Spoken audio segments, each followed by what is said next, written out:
한 절씩 교독하겠습니다. 그때 내가 본즉 유다에서 어떤 사람이 안식일에 술틀을 받고 곡식단을 나귀에 실어 운반하며 포도주와 포도와 무화과와 여러 가지 짐을 지고 안식일에 예루살렘에 들어와서 음식물을 팔기로 그날에 내가 경계하였고, 또 두롯 사람이 예루살렘에 살며 고기와 각양 물건을 가져다가 안식일에 예루살렘에서도 유다 자손에게 팔기로 내가 유다의 모든 귀인들을 꾸짖어 그들에게 이르기를 너희가 어찌 이 악을 행하여 안식일을 범하느냐? 너희 조상들이 이같이 행하지 아니하였느냐? 그래서 우리 하나님이 이 모든 재앙을 우리와 이 성읍에 내리신 것이 아니냐?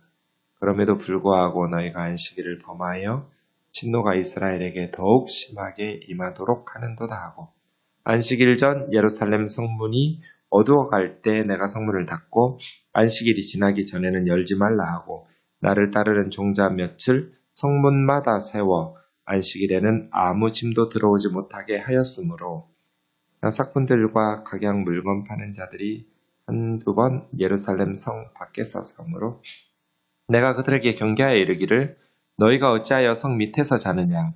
다시 같이 하면 내가 잡으리라 하였더니 그 후부터는 안식일에 그들이 다시 오지 아니하였느니라.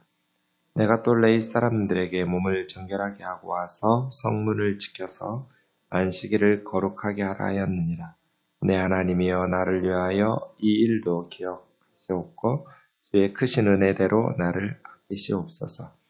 그때 내가 또 본즉 유다 사람이 아스돗과 암몬과 모압 여인을 맞아 아내로 삼았는데 그들의 자녀가 아스돗 방언을 절반쯤은 하여도 유다 방언은 못하니 하는 말이 각 족속의 방언이므로 내가 그들을 책망하고 저주하며 그들 중 몇 사람을 때리고 그들의 머리털을 뽑고 이르되 너희는 너희 딸들을 그들의 아들들에게 주지 말고 너희 아들들이나 너희를 위하여 그들의 딸을 데려오지 아니하겠다고 하나님을 가리켜 맹세하라 하고, 또 이르기를 옛적에 이스라엘 왕 솔로몬이 그 일로 말미암아 그는 많은 나라 중에 비길 왕이 없이 하나님의 사랑을 입은 자라. 하나님이 그를 왕으로 삼아 온 이스라엘을 다스리게 하였으나 이방 여인이 그를 범죄하게 하였나니 너희가 이방 여인을 아내로 맞아 이 모든 큰 악을 행하여 우리 하나님께 범죄하는 것을 우리가 어찌 용납하겠느냐? 대제사장 엘리야십의 손자 요야다의 아들 하나가 호른 사람 산발랏의 사이가 되었으므로 내가 쫓아내어 나를 떠나게 하였느니 내 하나님이여 그들이 제사장의 직분을 더럽히고 제사장의 직분과 레위 사람에 대한 언약을 어겼사오니 그들을 기억하옵소서. 내가 이와 같이 그들에게 이방 사람을 떠나게 하여 그들을 깨끗하게 하고 또 제사장과 레위 사람의 반열을 세워 각각 자기의 일을 맡게 하고 같이요. 또 정한 기한에 나무와 처음 익은 것을 드리게 하였사오니 내 하나님이여 나를 기억하사 복을 주옵소서. 네.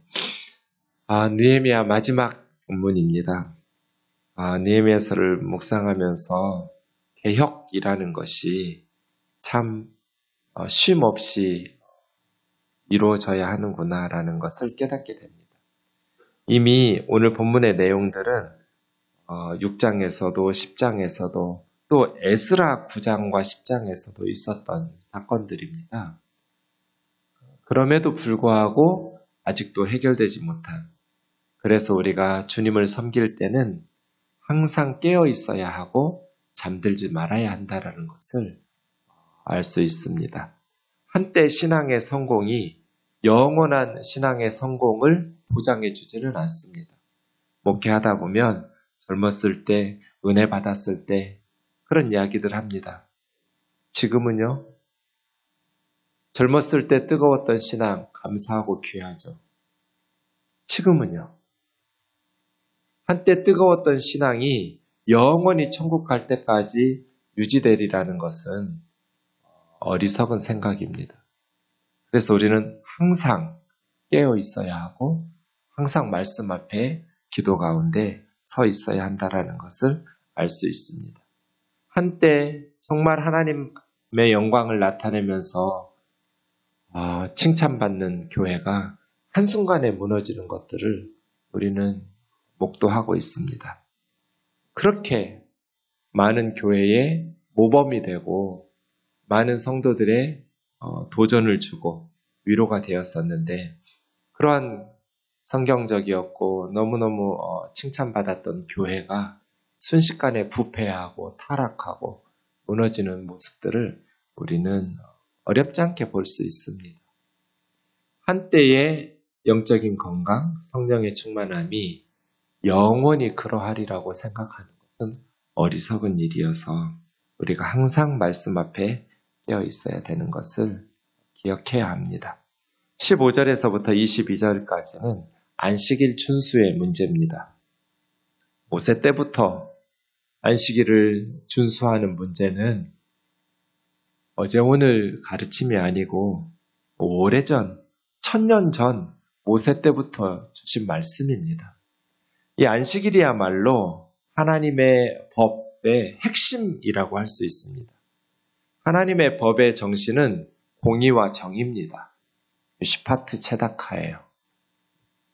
미시파트라는 것은 재판이에요. 재판이라는 게 뭐예요? 옳은 사람, 죄 없는 사람을 옳다고 하고 죄 있는, 옳지 못한 사람을 죄 있다고 각자의 몫으로 정직하게 돌려주는 게 정직한 재판이잖아요. 그런 미시파트, 체닥하는 올바른 관계거든요. 어그러지고 잘못된 거, 불의한 것을 바로잡아서 하나님과의 올바른 관계. 근데 사실은 두 가지였죠. 하나는 우상 숭배, 하나는 정의와 공의가 무너져버리는. 그래서 이스라엘은 망한 거거든요. 우상을 숭배하고 하나님을 버리고 우상의 정신을 따르면 공의와 정의가 사라져버려요. 그것의 핵심이 뭐예요? 하나님께서 모든 사람들에게 주신 권리, 모든 사람들에게 주셨던 그러한 삶의 권리들을 누리도록 하는 것, 제 몫을 받게 하는 것, 일 시키고 약속한 임금을 주지 않는 건 불의한 거죠. 일을 시켰으면 합당한 몫을 주어야죠. 그래서 합당한 몫으로 돌려준 그것도 미시파트라고 그래요. 일꾼에게 약속한 몫을 주는 것. 안식일은 하나님께서 사람들뿐 아니라 짐승들까지 피조 자연 세계에 하나님이 만드신 피조물들에게 누리도록 하신 기본권이거든요. 6일 동안은 힘써 일하라. 짐승들도 일시키고 종들도 일시켜요. 그러나 일주일에 하루 안식일이 되면 쉼을 주라는 거예요. 너희의 탐욕 때문에, 너희의 욕심 때문에 쉼 없이 계속 부려먹지 말아라. 너희만 쉬는 것이 아니라, 사람들만 쉬는 것이 아니라 짐승들까지 다 일주일에 하루씩은 쉬게 하라는 거예요. 이 안식일이에요. 그런데 본문에 보면 유다에서 어떤 사람이, 유다니까 예루살렘 외부 다른 도시에 살고 있는 사람이에요. 또 두로의 사람들이, 이 16절에 나오는 두로는 이스라엘 북쪽에 있는 지중해 해안가에 사는 두로와 시돈 사람들은 원래부터 무역으로, 해상 무역으로 큰 돈을 버는 사람들이에요. 그러다 보니 예루살렘에 이제 어시장, 어문 광장이 있었고 거기에 어시장이 있었거든요. 두로 사람이 물고기를 갖다 팔고 또 여러 가지 물건들을 팔았어요. 안식일에 물건들을 사고 팔아요. 어떻게 해야 될까요? 사실은 이스라엘 사람들만 있으면 큰 어려움 없이 안식일 지키면 돼요. 그런데 이방인들하고 함께 살다 보니 이게 이방 사람들은 안식일법이 없잖아요. 두로 사람들이 안식일법을 지키거나 시돈이나 모압이나 암몬에서 예루살렘에 오거나 이스라엘에 와서 사는 사람들은 안식일법 안 지킨단 말이에요. 그러다 보면 똑같은 장사를 하는데 안식일에 물건 파는 가게하고 물건 팔지 않고 안식일에 문 닫는 가게하고 어디가 더 돈을 잘 벌고 어떤 가게가 경쟁력이 있어서 자본의 여유를 가지니까 뭐 옆에 있는 가게들을 망하게 할 수 있잖아요. 이스라엘 사람들만 살아서 똑같이 안식일에 다 문을 닫으면 문 닫아서 망해도 내가 좀 제품이 안 좋거나 실력이 없어서 그렇게 받아들일 수 있겠지만 이방인들하고 함께 어울려서 살다 보니 이방 사람들은 안식일에도 장사를 해서 돈을 벌고 유다 사람들, 예루살렘 사람들은 그러하지 못하니까 경쟁력이 떨어져서 유다 사람들이 폐업한다고 생각해 보세요. 안식일에 문 닫는 거 쉽지 않죠. 그래서 이 안식일이 시행되지 못하도록 하는데 이게 참 적지 않은 유혹과 어려운 점들인 거예요. 어떻게 해야 될까요? 17절에 보시면 느헤미야는 유다의 모든 귀인들을 꾸짖었어요. 왜 귀족들을 꾸짖었을까요? 안식일에 쉴 수 있도록 하나님의 율법이 예루살렘에서 지켜질 수 있도록 솔선수범하고 모범을 보여야 될 사람들이 귀인들이잖아요. 그리고 안식일에 물건을 누가 많이 사요? 돈 있는 사람들이 사겠죠. 가난한 사람들보다는. 그러니 안식일에 장사가 잘 되는 것, 두로 사람들이나 또 뭐 이렇게 되면 예루살렘의 유다 사람들도 안식일에 쉬라는 그 법을 지킬 수 없겠죠. 그러다 보니 귀인들을 꾸짖으면서 너희가 솔선수범해서 모범을 보여 하나님의 말씀을 지키도록 해야지. 너희들이 이렇게 하나님의 법을 어기면 어떡하느냐. 강력하게 단속을 했어요. 그랬더니 이제는 예루살렘 밖에서 그냥 꾸짖기만 하면 안 돼요. 느헤미야서가 우리에게 가르쳐주는 건 대안이에요. 비판은 누가 못해요? 중요한 건 대안이죠. 그 문제를 해결할 수 있는 구체적인 대안들을 마련하지 않는 리더는 아무 의미도 없어요. 느헤미야는 성문을 지키게 했어요. 안식일은 금요일 저녁 해 떨어지면 안식일이 시작돼요. 저녁부터 그 다음날 토요일 저녁 해 질 때까지가 안식일이에요. 그러니까 성문을 지키고 있다가 딱 금요일 저녁 해가 떨어질 때가 되면 이제 문단속하는 거예요.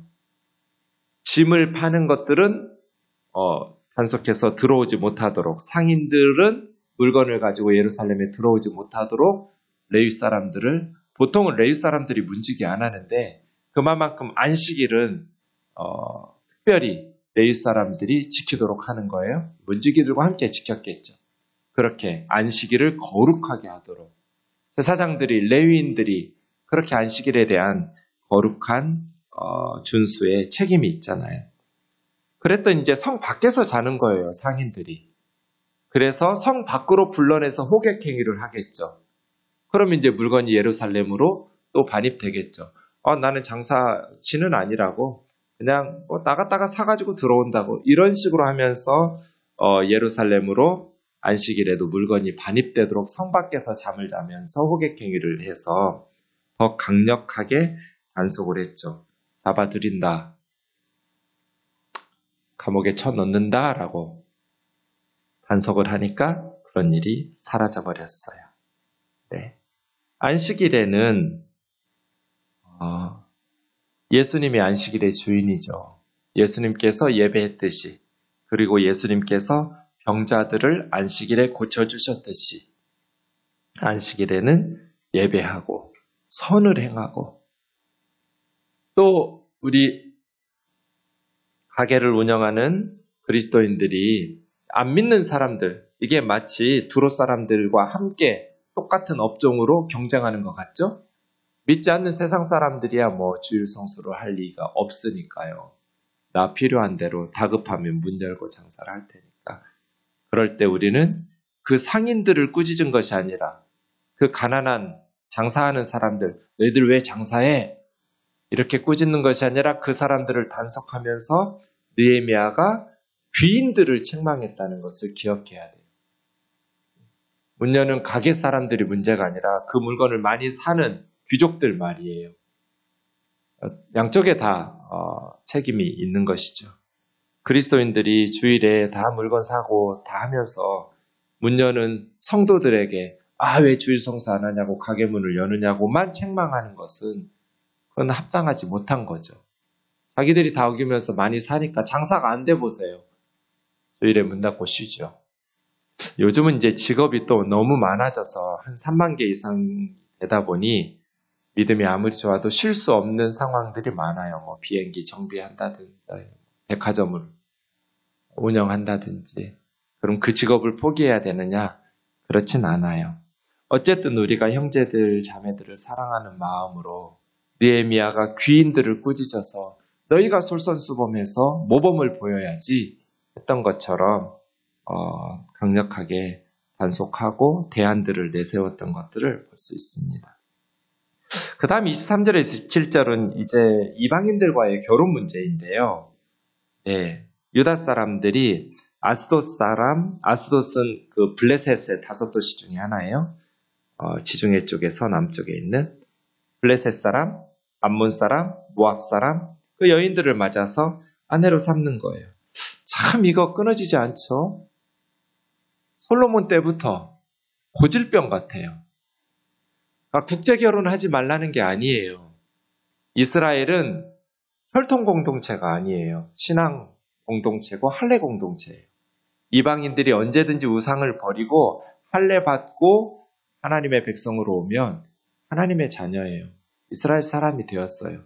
여기서 국제 결혼을 금지시키는 것은 단순히 혈통적으로 이방인이어서가 아니라 그들이 우상을 그대로 섬기고 있는 우상 숭배자들이었기 때문이에요. 우상을 숭배하는 여인들을 아내로 삼으면 어떻게 되겠어요? 이스라엘 사람들의 신앙이 혼합종교 되겠죠. 이건 제가 볼 때는 이 25절은 느헤미야가 정말 정신을 잃은 것 같아요. 그들의 자녀가 아스돗, 블레셋 언어는 절반쯤 하는데 유다 히브리어는 못하는 거예요. 엄마가 아스돗 여자니까요. 그 아빠라도 언어를 가르쳐야 되는데 언어가 사라진다라는 것은 국가 정체성과 신앙을 다 상실하는 거잖아요. 그러니까 느헤미야가 그들을 책망하고 저주하면서 그중 몇 사람을 때리고 머리털을 뽑았어요. 정신을 잃은 것 같아요. 얼마나 화가 났는지. 그러면서 솔로몬 이야기를 하죠. 솔로몬처럼 하나님의 사랑을 입은 자는 없어요. 솔로몬 때요. 어마무시한 그의 아버지 다윗이 성전 지으라고 금 1600톤 모아주었어요. 은은 16,000톤이에요. 그냥 셀 수 없는 놋과 철 다윗이 솔로몬에게 물려줬어요. 솔로몬도요. 엄청나게 많은 부귀 영화를 누렸어요. 이게 얼마나 많은 액수냐면 나중에 히스기야 때 아수르에게 나라 망하지 않기 위해서 갖다 바치는데 그때 요구한 게 금 1톤이었어요. 다윗이 1600톤 물려줬어요. 근데 히스기야는 1톤을 마련해서 아수르에게 줄 돈이 없어서 성전 벽에 붙어있던 그런 금 다 긁어내가지고 아수르에게 줬어요. 그래서 히스기야 때 아수르에게 북이스라엘은 망했지만 남쪽 유다는 망하지 않은 거예요. 솔로몬이 얼마나 큰 사랑을 입은 사람이에요. 그런데 왜 망했어요? 이방 여자들 때문이었죠. 열왕기상 11장에 보면 솔로몬이 그 무수한 이방 여인들 때문에 범죄해서 이방 여인을 아래로 맞이해서 이 모든 큰 악을 행하여 우리 하나님 앞에 범죄했는데 이걸 다시 반복하겠다고? 어리석은 거죠. 그런데 놀라운 것은 28절이에요. 대제사장 엘리야십의 손자가 이 엘리야십이 에스라 느헤미야 때 대제사장이었거든요. 그 대제사장의 아들 요야다 중에 그 하나가 엘리야십의 손자 요야다의 아들 하나가 호론 사람이 벳호론이라고 하는데 사마리아의 북이스라엘의 산발랏 사회가 되었어요. 아니 어떻게 대제사장의 손자가 이때 요야다가 아버지 엘리야십을 이어서 대제사장이 되었는지 아니면 엘리야십이 계속 대제사장 직위를 감당하고 있는지는 정확하지 않지만 어쨌든 대제사장의 손자가 혹은 대제사장의 손자이면서 대제사장의 아들이 이방인 산발랏의 사위가 돼요.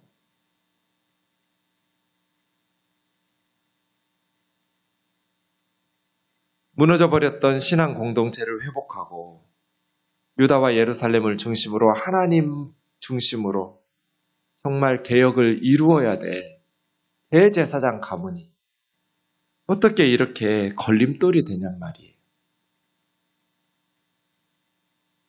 그래서 느헤미야가 어떻게 해요? 쫓아냈어요. 떠나라. 비슷한 이야기가 요세푸스 책에 나와요. 신약 성경이 기록될 즈음에 유대 역사가 요세푸스라는 사람이 이스라엘 역사를 썼어요. 굉장히 중요한 자료들이에요. 약간 과장하는 부분들이 있어서 성경만큼 정확하진 않지만 성경을 이해하는 데 굉장히 도움을 줘요. 그 요세푸스 책에 이 산발랏의 딸 니카소라는 딸이 결혼을 해요. 대제사장 얏두아라는. 근데 요세푸스 책에는 아들이라고 나오지 않고 얏두아의 동생 므낫세하고 결혼했다고 해요. 어쨌든 산발랏의 딸 니카소가 대제사장의 가문이었던 므낫세와 결혼을 하니까 예루살렘에서 추방을 당해요. 그래서 이 산발랏이 자기 사위, 추방당한 사위를 위해서 그리심산의 사마리아에 성전을 지어주었다. 그래서 그리심산의 사마리아 성전이 이때 만들어졌다. 이런 기록이 있어요. 비슷하죠, 본문하고. 어쨌든 느헤미야가 대제사장 엘리야삽의 손자와 산발랏의 딸이 결혼하니까 추방을 시켜요. 이런 것을 보면 29절이요. 내 하나님이여 그들이 제사장의 직분을 더럽히고 제사장의 직분과 레위 사람에 대한 언약을 어겼사오니 하나님만 섬기기로 약속했던 또 모세가 금지시켰던 언약을 어겼사오니 그들을 기억하옵소서. 내가 이와 같이 그들에게 이방 사람을 떠나게 하여 깨끗하게 하고 제사장과 레위 사람들의 반열을 세워 각각 자기 일을 맡게 하고 정한 기한에 나무와 처음 익은 것을 드리게 하였사오니 예. 이거 보면 목회자들의 잘못은 평신도들이 책망하면 안 된다는 한국 교회의 가르침이 얼마나 잘못됐는지 알 수 있어요. 느헤미야는 평신도예요. 대제사장들의 잘못을 평신도 지도자들이 강력하게 제지시킨 것을 알 수 있어요.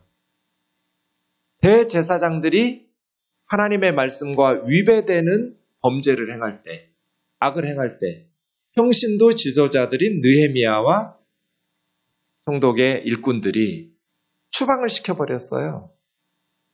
예루살렘에서. 그래서예요. 목사가 제사장도 아니지만 종교 지도자들이 하나님의 일을 한다는 목회자들이 잘못된 일, 말씀에 어그러진 일들을 할 때 그건 하나님만 책망할 수 있고 평신도들은 기도만 해라. 이런 성경에도 없는 거짓말로 한국 교회를 부패시키고 타락하는 것은 그거는 범죄 행위예요. 느헤미야 보세요. 평신도들이 대제사장들을 추방시켜버렸어요. 제가 말씀대로 목회를 바르게 하면 그건 제 생각이 아니잖아요. 성경의 교훈을 통해서 하나님의 뜻을 가르치는 거니까 사람의 말이 아니라 하나님의 말씀으로 따르고 순종해야죠. 그러나 제가 하나님의 말씀인 성경을 잘못 해석하고 바르지 못하게 적용하라면 여러분은 저를 추방시켜야 돼요. 그래야 교회가 살아요. 평신도들은 목회자들의 잘못에 기도만 하고 그냥 하나님이 책망하고 하나님이 회초리 드시면 뼈도 못 추려요. 제가 그렇게 하나님한테 얻어 터지면 좋겠어요? 와서 말씀하셔야죠. 목사님, 성경이 이렇게 되어 있는데 왜 생동교회는 이렇게 운영하고 계십니까? 리더가 똑바로 서야 우리 교회가 바로 서지 않겠습니까? 직언을 하셔야죠. 사랑하는 형제 자매 여러분, 어떻게 대제사장의 손자가 산발랏의 사위가 돼요? 어떻게 신앙 공동체를 회복하려고 멸망했다가 돌아와서 이렇게 발버둥을 치고 있는데 사람들이 대제사장 가문이 걸림돌이 돼요. 지금도 마찬가지잖아요. 한국 교회가 왜 믿지 않는 세상 사람들에게 욕먹어요? 목사들 때문이에요. 그럼 느헤미야처럼 평신도 지도자들이 정신을 바로 차려서 걸림돌이 되라는 것이 아니라 말씀대로예요. 그래서 느헤미야처럼 하나님의 말씀을 바르게 해석하고 순종하려고 말씀의 사람이잖아요. 이 열정이에요. 말씀에 대한 헌신, 말씀에 대한 열정, 하나님에 대한 열정이 있냐, 교회를 사랑하는 애정이 있고 나 목사님에게 밉보이고 또 그렇게 책망받을까봐 하나님의 심판받을까봐 두려워하는 그런 비겁한 그리스도인이 아니라 정말 하나님의 교회를 사랑하고 하나님을 사랑하고 하나님의 말씀을 사랑한다면 느헤미야처럼 바르지 못한 대제사장을, 이게 얼마나 힘든 일이에요. 대제사장하고 맞선다는 것이. 하나님의 말씀, 성벽 쌓았으면 이제는 말씀대로 살아야죠. 외적인 회복이 끝이 아니라 말씀을 배우고 말씀대로 공동체를 바르게 세우는 이 모든 것의 처음과 끝은 31절 끝에 내 하나님이여 나를 기억하사 복을 주옵소서. 이게 마지막 말이 기도에 있었어요. 느헤미야는 처음부터 끝까지 기도하는 사람이에요. 우리가 항상 한때 좋았던 믿음, 한때 은혜 받았던 신앙생활이 영원히 유지된다고 담보할 수 없다. 항상 느헤미야처럼 말씀과 기도로 시작하고 말씀과 기도로 끝나는, 항상 우리가 말씀 앞에 기도 가운데 깨어있기를 주의 이름으로 축원합니다. 기도하겠습니다. 사랑하는 하나님 아버지, 우리 믿음의 선배들이 생동교회를 이렇게 세우기 위해서 얼마나 많은 눈물과 기도와 땀과 정성을 쏟았는지 모릅니다. 자비로우신 주님, 그러나 교회가 커지고 부유해지면 세속정신이 들어오고 부패하고 타락하기가 쉽습니다. 초대교회 박해를 받을 때 그 뜨거웠던 신앙이 콘스탄틴주의라고 말하는 국교가 되고 로마 제국의 주류가 되었을 때 부패하고 타락했던 것처럼 우리 생동교회가 그렇게 변질되지 않기를, 늘 말씀 앞에 깨어서 기도 가운데 깨어서 하나님을 기쁘시게 하고 우리에게 맡겨주신 시대적 사명을 다할 수 있도록 주여 인도하여 주옵소서. 평신도 지도자들이 말씀 앞에 깨어있게 하옵시고 대제사장 엘리야십의 가문을 축출시키고 그 손자를 추방시켰던 것처럼 하나님의 말씀대로 교회가, 공동체가 흔들림 없이 바르게 회개하면서 세워질 수 있도록 주님, 한국교회와 우리 생동교회를 지켜주옵소서. 예수님의 이름으로 기도하옵나이다. 아멘.